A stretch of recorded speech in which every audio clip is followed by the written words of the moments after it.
Hello, my name is Kelly Bluen. I am a certified Zentangle teacher. Welcome to 15 Minutes of Zen. In these videos, I show you how to make one pattern using the Zentangle method of drawing. Today I have my Micron pen. This is a PN, plastic nib pen. I have a graphite pencil and a little blending tool to do some shading. And then I have 2" by 2" tile. It is called the Bijou tile, and it is from Zentangle.com. All of these are available through Zentangle.com, but you can also just use any pen, pencil, and paper that you have on hand. Okay, today's tangle is called Saku by Victoria, and I'm not going to say the last name correctly, but Taeno Cuevas, I think. I don't know. Sorry, Victoria. A CZT. So this is her tangle. Saku. All right. So typically I go right into creating the tangle, but we're going to do a combination. We're going to do this a couple different times to create a unique little pattern. So I want to show you in its single form on a piece of scrap paper first. Okay. So this tangle is an S shape, like that. And then it has these little curly cues on each end.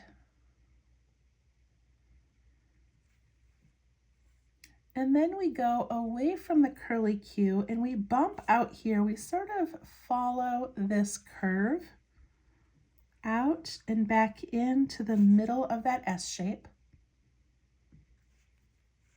And then we go and do the same thing on this way. So I'm going to go right from here and come back down here. So it's an S shape and then another S shape. And that is basically it. That is Saku. But you also can add, if you want, this little piece that kind of comes out here and comes in and comes out this way and comes back in. You don't have to put that, but you can. So this is what we're going to be doing. However, instead of just putting a bunch of these all around our tile, we're going to do it where we crisscross them and do 2. So I wanted to show you on here first because we're going to need to leave a little bit of space. If our S is really squished together like this, it's going to be hard to put another one. Does that make sense? Okay. Here we go.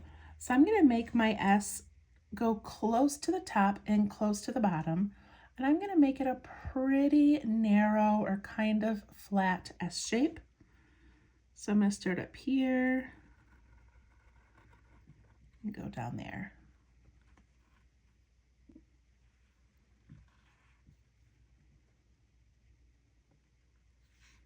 And then I'm going to turn it. So I'm going this way, although it doesn't really matter which way. And then I'm going to do another S this way. And again, it's going to be kind of flat and long.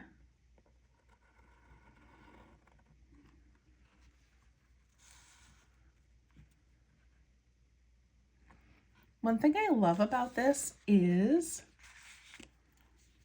when you make it, if you make it flat and long like that, you can still do that. If you make a really big curly S, you can still do that.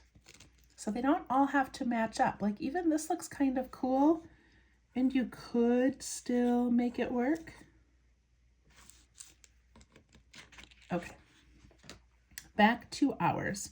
So I'm going to put in those little curly cues and it's up to you how big or how small you want to make them. I like making them kind of big because small doesn't fill up a lot of our tile. So I'm going to make mine wider than the width of my pen. And maybe I'll make them a little bit different sizes on each one because it really is okay whatever you do.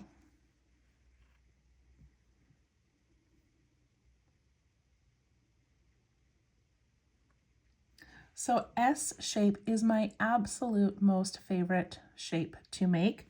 And most times if I'm doodling on a piece of paper, I just make that S shape over and over. I add little curly cues. I make flowers around them. But I have never done this where you expand the sides. And now I'm going to do that forever because I just think it's beautiful. Okay, so let's just focus on this top one. We're going to go out. And then this is kind of the middle right here where they crisscross.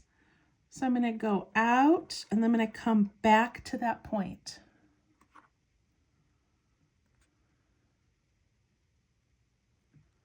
I went out and came back. I'm going to turn and do the next one. Got lots of room here, so I'm going to take advantage of that. Out and back.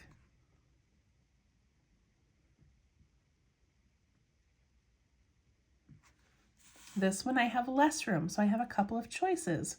One choice is I can keep it really narrow. My other choice is I can let it bump into this one, right? So it could come out here, bump, and then come down.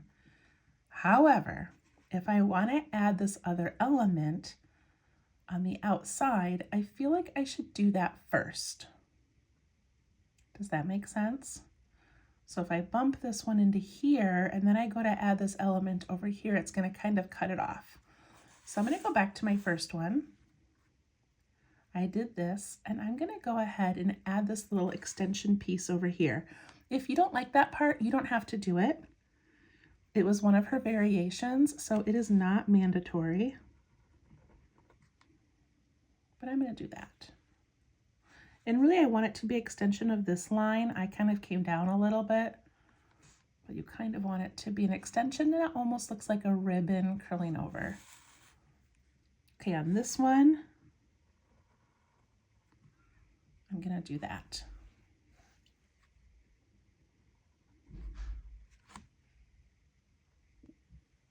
Okay, so now that we have that in there, then we can go to the next one. And if I want to make this nice and large and bump into it, that would be kind of cool. So now I'm going to do it on purpose.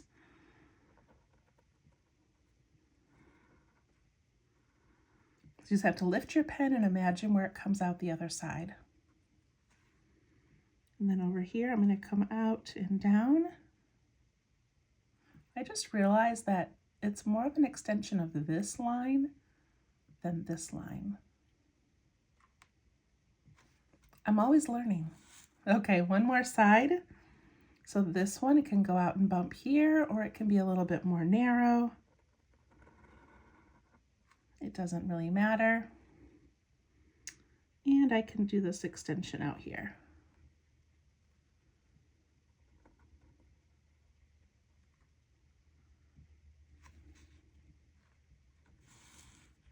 So look at that unique pattern.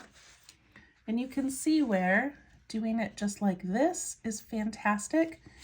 And you could do this and you could bump a bunch of them into each other, make some more S's. You know, that would be so cool. But this way is also kind of fun when you crisscross them. Okay, let's add a little bit of details. Don't even know where the top of my tile is. Okay, so I thought for this big S shape here, we could add in some striping. So I'm going to come from this little corner in here, and I'm going to come out and land down here. And I can just make a solid line, or I can lift my pen part way and then keep going, and it'll make an automatic little reflection.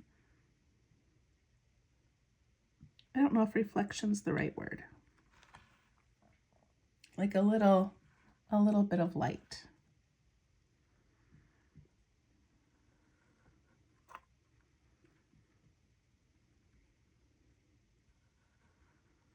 Or they can just be solid lines.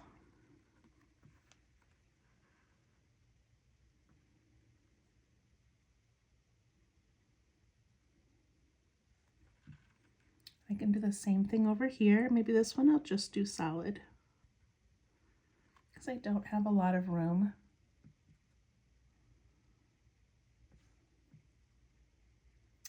And then I'll come down to this one, do the same thing.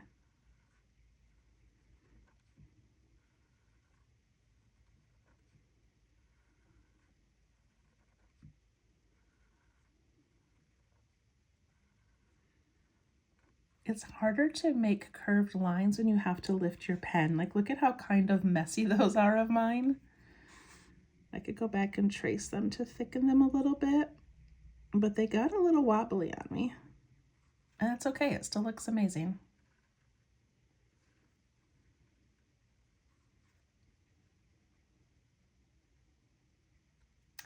Now, if you've done this and you feel like, oh, the one up here is really narrow, I wish I had made it bigger, you can always do another one to make it wider. Or maybe you want this one to tuck into here more. You can go along that outside edge and add another one, just if you want to. On these two, I'm going to turn my tile. And for these, I'm going to do some flicks of my pen. So I'm going to come from this bottom point here in the middle, and I'm just going to curve it up a little bit, and then I'm going to come from this top one and do a few coming down. I just realized I didn't finish my stripes over here. Let me put those in. Okay. And I can do those flicks down here as well. And to do these little flicks, you have your pen pushed down kind of hard, and then you're lifting it as you come out of that flick. Could also do a couple in the little edges of these.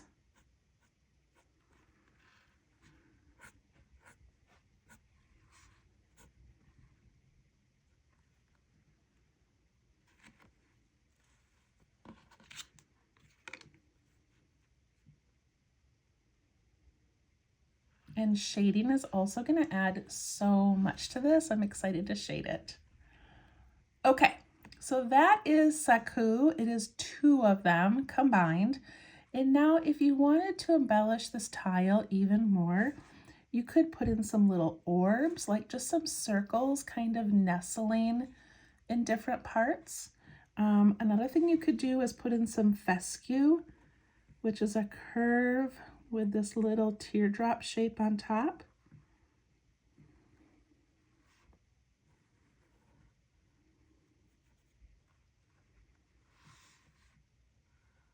You can just add those wherever you want.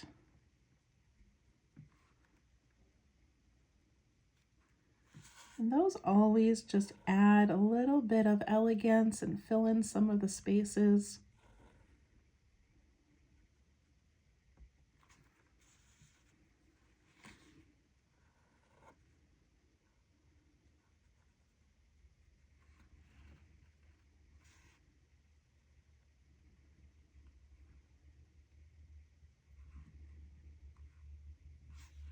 Maybe I'll add a few orbs just because I mentioned it. Now I feel like I want you to see what that would look like.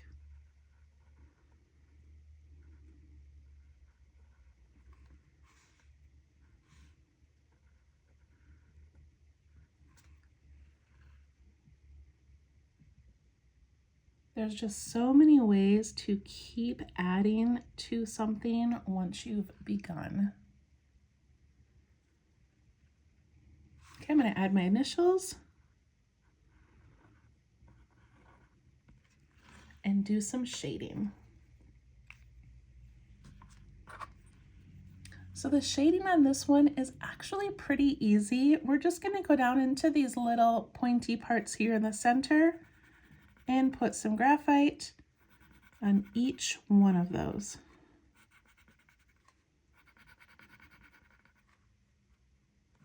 Then we're going to go up here into these little areas, and we're going to put some in there as well on all 4 of them.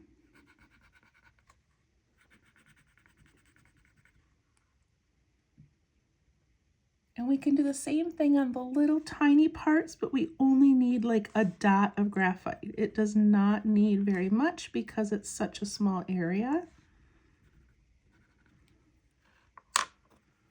Take my blending tool and I can soften that and push it out a little bit, leaving the darkest area in the middle and then spreading it a little bit lighter and a little bit lighter as it moves away from that corner. And look all of a sudden how like rounded that looks. Same thing here, you want to leave that white in the middle, white in the middle. Without that little bit of white, you can't have the dark.